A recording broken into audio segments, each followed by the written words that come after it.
Hi, and thank you for tuning into the Nature Conversations podcast. I'm Dr Adam Forbes. I'm a forest ecologist who specialises in the restoration of New Zealand's forest ecosystems. This podcast isn't about me, however. The purpose of the Nature Conversations podcast is to capture knowledge and insights from remarkable people and to profile important issues for ecology and nature conservation. In this episode, I'm speaking with Amy England, who is the Regional Biodiversity Transformation Manager at the Gisborne District Council. Amy has had a career centred on conservation and has been central to the planning and delivery of the Waingake Transformation Programme.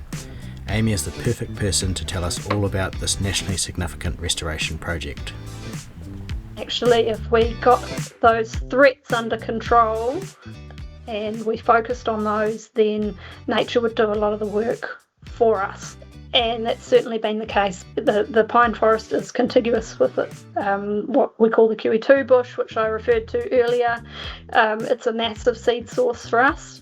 The other conditions that we have on site, altitude and mean annual temperature and rainfall and all of those things are really conducive to natural regeneration.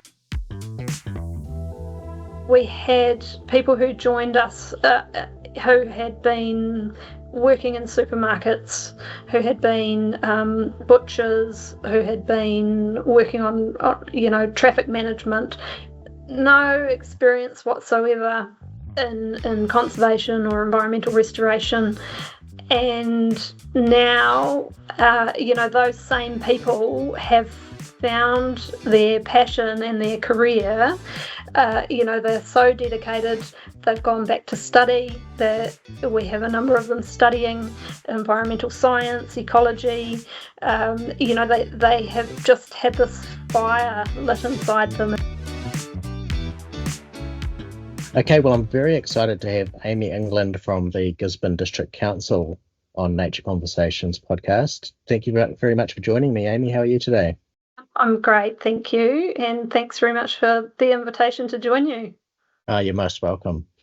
Look, tell me about your professional background and what led you to become involved in the Waingake Transformation Programme. I started out actually as an outdoor instructor. So, I was working in residential camps and centres, taking kids out, sailing and kayaking and things like that. And, there's great value in those activities. But what I found was we had these groups of people in these amazing settings, and I didn't have the confidence to talk to them about the environment that they were in, despite the fact that we were in some amazing places. So, I wanted to change that, and I figured I could either go back to studying or I could try and learn by osmosis and get in amongst people who knew what they were talking about. And so that was the route I decided to take. And to do that, to get a foot in the door, I decided I wanted to work for Department of Conservation. I picked up a summer role as a hut warden for them down on the Milford track. And then from there, I was able to kind of get into a career in conservation and restoration, mainly working for local government and central government.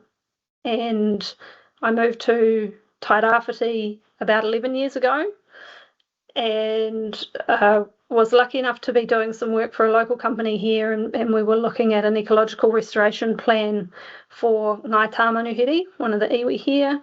And Waingake is within their rohe. And I had the opportunity to go up to Waingake and have a wander around in what we call the QE2 bush, which is a beautiful piece of primary forest. And I was astounded that Tairāwhiti had this amazing asset that nobody seemed to know about. Just this stunning bush with this incredible wairua. And so I always kept Waingake on my radar after that. And when Council established this transition program, they advertised a couple of roles associated with that, and I saw them come up and I thought, yes, that's me.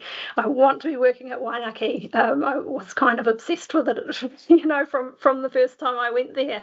So I was really lucky enough to land a role with council as the program manager for the Waingake Transformation Programme. Since then, I've had a little bit of a role change. So I spent 3 years in that role, and now I'm the biodiversity manager for council, and the program itself sits within the wider biodiversity team. So I'm still closely connected to it. Still feel a lot of pride and ownership of it, I guess you could say. Yeah. Oh, that's super, Amy. It's so neat to see your excitement for the project and for that area. That's super. So, what's the Waingake Transformation Programme all about? So the Waingake Transformation Programme is a partnership program between Gisborne District Council and Mana Whenua Maraetaha Incorporated. And the main aim of the program is to transition a large area within Tairāwhiti's water catchments out of commercial pine forestry and back to an Indigenous forest ecosystem. So it's around about 1,600 hectares of pine plantation. There's 1,100 hectares, which is the net stocked area, and then we've got various bits which are in, secondary forest, riparian margins, things like that. But as harvest of the pine plantation progresses, a lot of those areas get quite significantly damaged. So we're treating, the landscape as a whole, and so there's 1,600 hectares there that need to be transitioned. And there's a couple of critical outcomes for the program. The first one is we're using natural infrastructure to provide long-term resilience for our water supply for Tairāwhiti. And the second one is to improve the biodiversity values. So Tairāwhiti only has around about 7% of native bush left in the region. There's been massive clearance historically. So to be able to transition back into a native forest ecosystem on such a large scale provides a massive area of habitat, and we do have a number of threatened species up there that will benefit from that. And I guess the way that we're doing it, the partnership with Maraetaha seeks to share the decision making with Mana Whenua about what happens there on the land. It's looking to reconnect them with their ancestral landscapes and looking to provide meaningful employment and training opportunities as well to get people into careers, not just with council, but in the restoration field as well. So yeah, that kind of partnership approach wraps around those outcomes that we're looking for. Nice. So it's actually quite a significant landscape scale restoration project for Tairāwhiti, Gisborne, is that right? Size of the area, yes, for sure. And it's probably one of the largest, definitely the largest in terms of a transition out of one land use and into another. We do have some other really large scale projects here on the coast. The Raukumara Paemonga is the big one that springs to mind, but there are a number of others as well. So tell me a little bit, what has restoration involved? Like, what have been the main interventions or treatments that you've had to carry out up at Waingake? The project site itself, the landscape up there is really young, soft geology, really prone to erosion as all pretty much the entire east coast landscape is. And so one of the key concerns is around providing protection to the water supply infrastructure that we have up there. So we have 3 water supply dams. We have a pipeline, 40 kilometres of pipeline that runs from those dams back into town here. And we have a number of pump stations and other associated infrastructure as well. And they're really critical assets for our community. They were damaged badly in Cyclone Bowler, which was really one of the reasons why the area was planted in pine in the first place, was to provide some protection and hold those hill slopes together. And now that we're removing that tree cover, it's really important for us to get some Indigenous cover, some permanent cover back in place as quickly as we can. So particularly for the vulnerable areas around our pipeline, we have been treating that through a planting program, mainly looking at planting manuka as a nurse crop, and depending on the slope and the erosion susceptibility, we're planting at different densities. So where we need to, we're planting at reasonably high densities. So that's one of the key treatments is the planting, and then we go back, in following years and look at doing enrichment planting. We're just progressing that into a seed island approach, and we've been doing a little bit of work recently with Tane's Tree Trust. They've been very helpful, providing some advice around that seed island approach to help to bring in some of those later successional species. And the other main interventions have been around controlling the threats, I guess. So the two key ones for us at Waingake were the regenerating pine from the seed bank. We call them wilding pines, and they pose a real risk to the success not only of the planting, but of the natural regeneration that's coming through. And we've had a massive program in place for controlling the wilding pines. And the other one has been controlling pest animal species, and in particular the browsers, so deer, goats, and also pigs.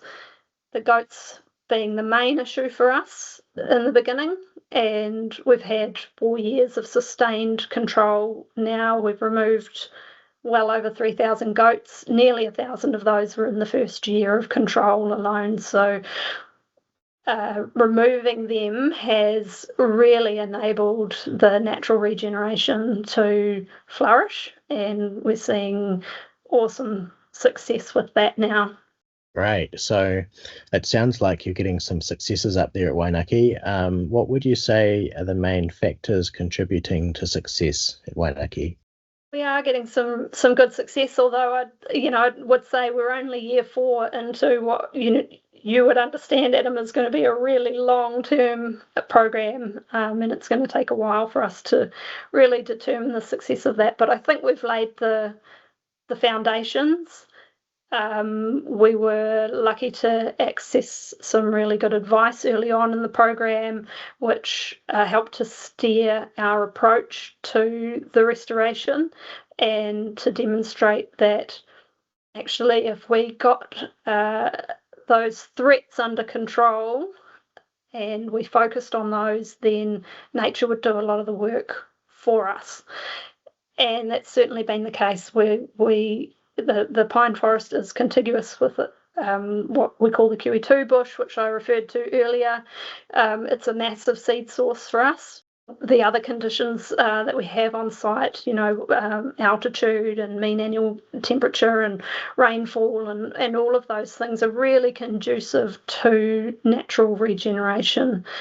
And so in order to allow that to happen, we've really focused on controlling those threats, and I think that's what's driven a large part of the success to date. I'd also say, getting your planning in place early on is really important, and a large part of that is around figuring out what your resourcing needs are and making sure that you have got everything lined up. So we did a lot of work around procurement and securing contractors to do the planting, for the plant supply, for the wilding pine work, etc.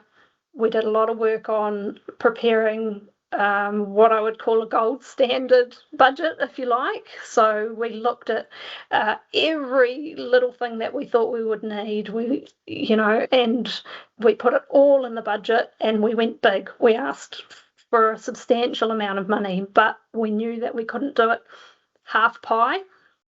So getting that resourcing and financing into place early on, and then if you don't spend all of that money, well, hey, your accountant's going to love you, right?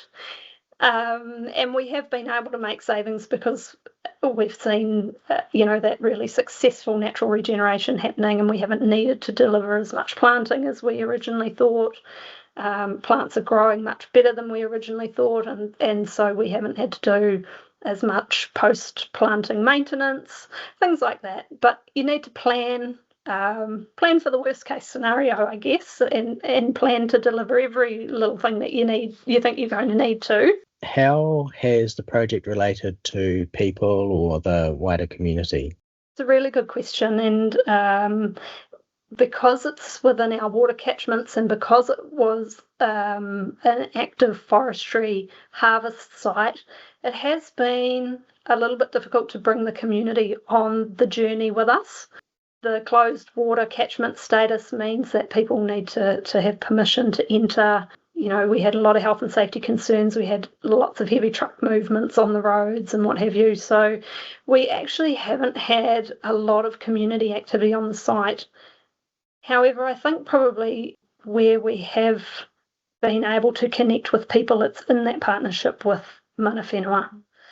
And having mana whenua involved at both the governance level of the project and at the operational level of the project, and making those decisions together, bringing on people who whakapapa back to the iwi to deliver the work on the ground, working with the iwi hunting rōpū to help deliver training and have them involved in the pest control operations. That side of things, I think, has been where our focus has landed. And I think it was where it needed to land. And there will be opportunities, and we're just starting to explore those now that harvesting's pretty much come to an end, around enabling the community to start to get to know this amazing place that they have in their backyard. Oh, awesome. And I guess part of that might be the Waterworks Bush or the QE2 site. I mean, that's an amazing site that perhaps people might be interested in knowing about as well. Oh, absolutely. It is such a special place, and we've had a lot of discussions about future uses of, the entire project landscape, including the QE2 bush, and it's a bit of a no-brainer, I think, for us to try to increase public access to that area. I think, there's so many benefits to come from having people interacting in that space. Okay, Amy, so what's the long-term plan for management of the land? Another really good question. For now, this project is it sits within council's long-term plans, our 10-year plan. We have a plan out to 2031 at this stage to continue with the management interventions that we have in place currently. But alongside that, we have our joint steering group with mana whenua, and they have been working on their strategic direction. And part of that will be to start to frame up what the future of the program looks like and the future of the land. And I would say, I can't preempt those decisions, but I would say that it does look like enabling spaces for people to come and interact, whether that's through education programs, recreational opportunities, walking, biking, birding, volunteering opportunities as well. I think that's something that we really need to look into long term. When I think about when I'm not here anymore, what I really hope is that we have this amazing forest for tairāwhiti, for the benefit of tairāwhiti, for the benefit of tairāwhiti's biodiversity as well, and that, our people are able to interact and appreciate this, incredible nature that we've got on our doorstep. Yeah, super, Amy. That sounds very good. Landscape scale restoration is a very important topic for New Zealand, being such a heavily deforested country and with the biodiversity in a state of ongoing decline.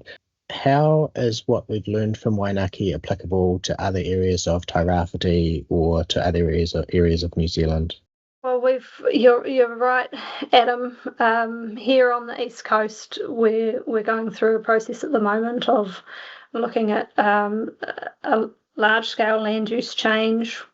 You're probably aware, and listeners might be aware of some of the problems that we've been having with our, land sort of falling away and washing away down our rivers and a lot of woody debris ending up on our beaches and things like that. So there's potentially a whole lot of this transition work to come within our region.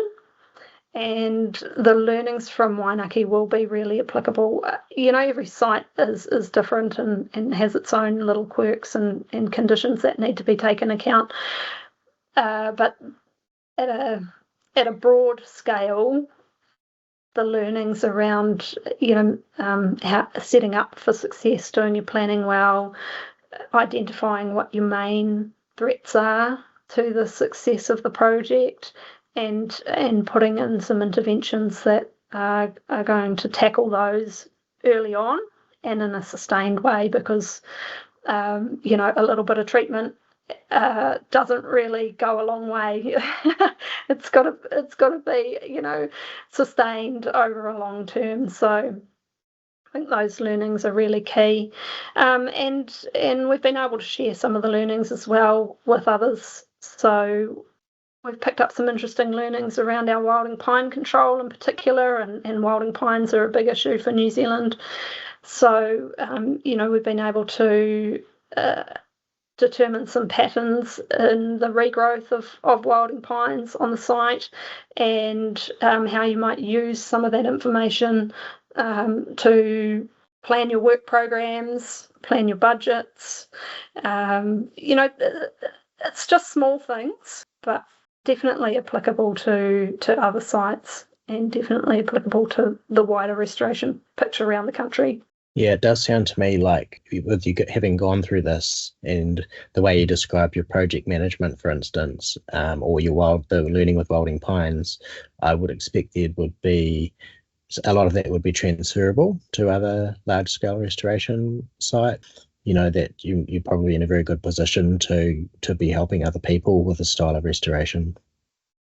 I hope that it's transferable, Adam, and that was one of the key things when we established the program, was thinking about how we can share learnings, and not just share what we're learning, but actually learn from others as well. And we've been able to do that. We've been very lucky to have people who have been very generous with their time and their knowledge come and guide us along the way. So I do hope that we'll be able to reciprocate and do the same for others who may be just starting out on this kind of journey.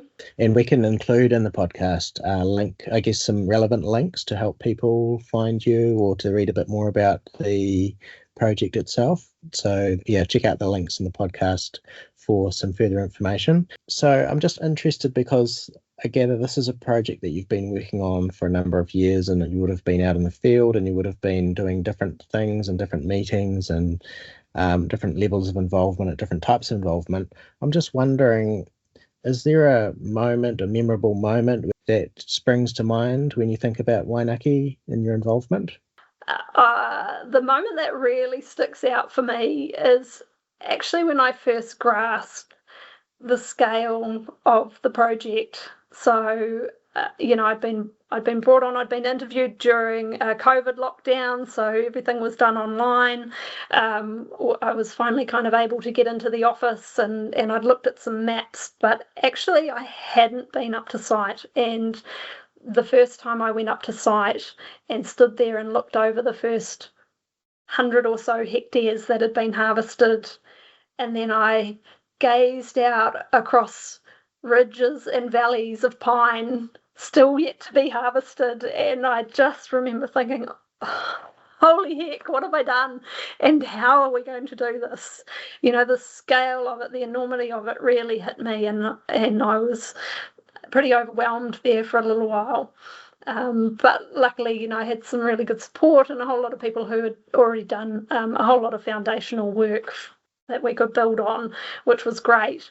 And I guess probably, more to the moments that tug on the heartstrings, we've been lucky enough to have had funding through the Jobs for Nature program, and that enabled us to employ 10 kaimahi to come and work on the project, and we broadened the scope somewhat so that we could begin pest control within the QE2 bush, and we had people who joined us who had been working in supermarkets, who had been butchers, who had been working on traffic management. No experience whatsoever in conservation or environmental restoration, and now those same people have found their passion and their career. They're so dedicated. They've gone back to study. We have a number of them studying environmental science, ecology. They have just had this fire lit inside them, and when you hear them talking about the mahi that they do, the work that they do, when you hear about the passion for the place where they work, it is one of those things that really tugs on the heartstrings. So it's not a memorable moment, but it's the people that I will most remember from this project. Yeah. Oh, that is so awesome, Amy. Great stuff. Is there anything else that you'd like to say to the listeners, or anything else you'd comment on with regard to Waingake? I think I'd just like to take a minute to acknowledge the people who pushed for this to happen. There were a number of people, going back quite a long time, who recognised the significance of Waingake, and who created a space for this change to happen. And they really had the vision, and all I've had to do is come along and implement that, which to a certain extent is the easy part. Selling that vision and getting it across the line definitely wasn't the easy part. And to our mana whenua partners who have been really future focused and positive to work with as well, I'd really like to acknowledge them. And also I think we've been really lucky to have some amazing external funders help us along on this journey too. So I should give them a plug. Trees That Count here in New Zealand, One Tree Planted, who are based in North America, but jumped on board with us. It's their first project in New Zealand, and they've been with us since the beginning. And also our central government funders, MPI and DOC through the Jobs for Nature program as well. We wouldn't have achieved the successes that we have without all of these people and organisations coming together. So it's a really collaborative effort when you're working, at this kind of scale. Well, I would say we'll wrap it up here, but thank you so much for joining me. And I would say keep up the great work yourself and all your colleagues and people working on this. And I hope people can contact you and that's a help to them. And just think you're doing a really great thing up at Waingake. Keep it up. Thanks, Adam. Thanks for inviting me along today. And very open to people contacting us if they want to. Happy for you to share contact information with people too. Great. Yep. I'll pop that in the episode description. But thanks very much for joining me, Amy. Adam, ka kite. Amy has worked up through the ranks of a career in conservation, and her enthusiasm for restoration is clear to see. She has grasped the challenges of landscape scale restoration with both hands, and over several years has successfully navigated the management of what, on first impression, seemed to be an overwhelming task. Waingake provides a model for major land use change, conducted in partnership with Maori, where decision-making is shared, where Indigenous people are reconnected with ancestral landscapes and offered learning opportunities and careers in restoration. Waingake is an example of the application of nature-based solutions to protect critical water supply infrastructure in a highly erosion-prone landscape. The project is also an example of well-resourced, sustained management for forest restoration outcomes. Amy described threat management in the form of wilding pine control and addressing browsing pest animals as having been a large part of success to date, as has been gold standard level of budgeting and project management to ensure the project is adequately resourced. Amy reflected that if threats are under control, nature would do a lot of the work in restoring forest cover at Waingake. She said this was due to massive local seed sources, favourable altitude, temperature and rainfall, all making the land very conducive to natural regeneration. Waingake is a prime New Zealand example of land which is suitable for landscape scale restoration using assisted natural regeneration techniques. Thanks for talking us through this project, Amy. Waingake is a good site to keep an eye on in the future as one of New Zealand's leading examples of partnership with Maori on landscape scale land use change led by objectives of nature-based solutions and biodiversity restoration. Once again, well done to all involved. It's a credit to see such long-term commitment to landscape scale restoration. As Amy said, a little bit of treatment doesn't go far in today's landscapes. A sustained effort is required, and that's exactly what Gisborne District Council and partners are doing. Keep up the great work, and I hope this chat with Amy has been an inspiration to others. I hope you enjoyed this episode of the Nature Conversations podcast. If you enjoyed the podcast, remember to subscribe so that you can be notified of future episodes. If you'd like to help support the production of the podcast, you can do so via my Patreon account. The link is in the episode description. Thanks very much for listening, and be sure to check in again soon.